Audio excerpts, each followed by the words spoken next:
Il-Għajn se jkun hemm binja amministrattiva ġdida li se tieħu post il-bini l-antik tal-Kunsill Lokali.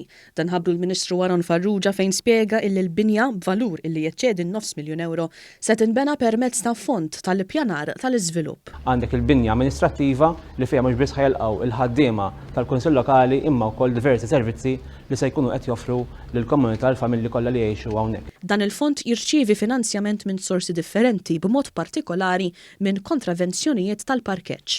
Il-Chairperson tal-Fond, Vincent Kassar, qal li l-Kunsill Lokali ta' Marsa Skala ilu jixtieq li dan il-proġett jitwettaq għal bosta snin u minnu se jkun jista' jipprovdi servizzi essenzjali għar-residenti tiegħu.